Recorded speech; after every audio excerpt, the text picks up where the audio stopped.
اللہ تعالیٰ عنہ، حضرت عمر رضی اللہ تعالیٰ عنہ نے بھیجا ملک رومیوں سے جنگ کرنے کے لیے۔ ان میں حضرت عبداللہ بن حذافہ رضی اللہ تعالیٰ عنہ بھی تھے۔ چنانچہ حالات جس طریقے سے ہوئے، لڑائی ہوتی رہی، بعد میں معلوم ہوا انہیں پکڑ لیا گیا۔ حضرت عبداللہ بن حذافہ رضی اللہ تعالیٰ عنہ کو پکڑ کر کے وہاں روم کا جو بادشاہ تھا اس کے پاس لایا گیا۔ روم کے بادشاہ نے کہا کہ تم نصارہ ہو جاؤ، تم عیسائی ہو جاؤ تو تمہیں چھوڑ دیا جائے گا، اور اگر تم عیسائی نہیں ہوتے ہو، نصارہ مذہب اختیار نہیں کرتے ہو، تو پھر تمہیں جو ہے آگ جلائی جائے گی اور انہیں اس میں تیل گرم کیا جائے گا، اور اس تیل کے اندر کھلتا ہوا تیل کے اندر تمہیں ڈال دیا جائے گا۔ یہ ڈرانے والا، یہ دھمکی دینے والا ملک روم کا بادشاہ ہے۔ وہ کہتا یہ ہے اگر باز نہیں آؤ گے، اگر تم نصارہ نہیں بنو گے، اگر تم عیسائی مذہب اختیار نہیں کرو گے تو پھر تمہارے سامنے یہ منظر پیش کیے جائیں گے۔ چنانچہ حضرت عبداللہ بن حذافہ رضی اللہ تعالیٰ عنہ سے پہلے اس بادشاہ نے اپنے چیلے چپاٹے کو حکم دیا۔ چنانچہ تانبے کی دیگ لائی گئی، تانبے کی دیگ لائی گئی، اور دیگ کے نیچے آگ جلائی گئی۔ اس دیگ کے اندر تیل ڈالا گیا۔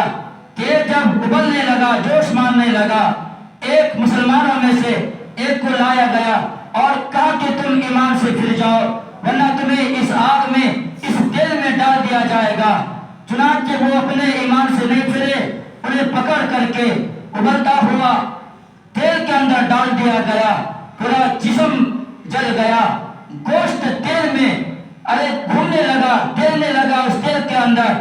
چنانچہ اسی طریقے سے باری آئی حضرت عبداللہ بن حذافہ رضی اللہ تعالی عنہ کا، ان کو سامنے لایا گیا اور ان سے کہا گیا اگر تم ایمان سے نہیں پھرتے ہو اور عیسائی مذہب اختیار نہیں کرتے ہو، تمہیں بھی اسی طریقے سے اس میں بھون دیا جائے گا، داخل کر دیا جائے گا۔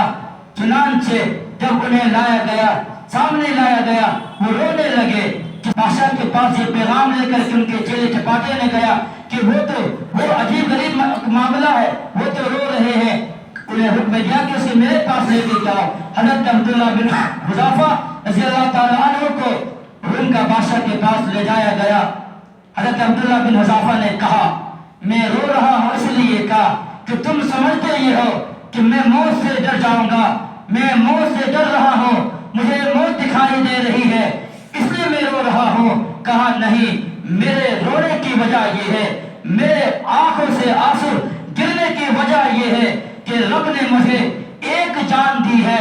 میں رو اس لیے رہا ہوں کہ رب اگر مجھے 100 جان دیتا، ایک ایک جان کو رب کے دین کے اوپر، اسلام اور شریعت کے اوپر ایک ایک اپنی جان کو دے دیتا، لیکن شریعت پر آ جانے نہیں دیتا۔ میں رو اس لیے رہا ہوں، میں موت کے ڈر سے نہیں رو رہا ہوں۔ بادشاہ کو تعجب ہوا، حیران ہوا، ارے عجیب و غریب بات ہے۔ اس نے کہا ٹھیک ہے، اگر تم میری بات نہیں مانتے ہو اور تم عیسائی مذہب اختیار نہیں کرتے ہو، ٹھیک ہے میں تمہیں چھوڑ دوں گا، بس ایک کام یہ ہے کہ میرے پیشانی کو بوسہ دے دے، میرے پیشانی کو بوسہ دے دے گا، میں تمہیں بھی چھوڑ دوں گا، تمہارے ساتھ 80 مسلمان قیدیوں کو بھی چھوڑ دوں گا۔ چنانچہ حضرت عبداللہ بن حذافہ رضی اللہ تعالیٰ عنہ نے کفار اور ملک روم کے بادشاہ کے سر کو بوسہ دیا۔ کیوں؟ اس لیے کہ اپنے مسلمان بھائیوں کی وجہ سے، انہیں آزاد کرانے کی وجہ سے کفار کے پیشانی کو بوسہ دیا۔ اس بادشاہ، ظالم بادشاہ نے انہیں رہا کر دیا، چھوڑ دیا، اور ان کے ساتھ 80 مسلمانوں کو بھی چھوڑ دیا۔ حضرت عمر بن خطاب رضی اللہ تعالیٰ عنہ کو پتہ چلا، جب وہ وہاں سے مدینہ گئے ہیں، چنانچہ حضرت عمر رضی اللہ تعالیٰ عنہ نے عبداللہ بن حذافہ رضی اللہ تعالیٰ عنہ کے سر کے پیشانی کا بوسہ لیا ہے۔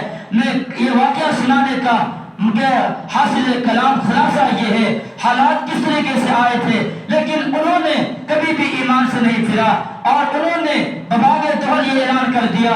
ایک جان کی بات کرتے ہو, 100 جان بھی اگر آ جائے لیکن رب کی ایمان کو اور رب کی اسلام کو بچانے کے لیے اپنی 100 جانیں قربان کر دوں گا, لیکن پھر بھی ایمان سے باز آنے والا نہیں ہو, ایمان کو چھوڑنے والا نہیں ہو, دوسرے مذہب کو اختیار کرنے والا نہیں ہو. یہ حالات زندگی ہے, صحابہ کرام کی زندگی تھی.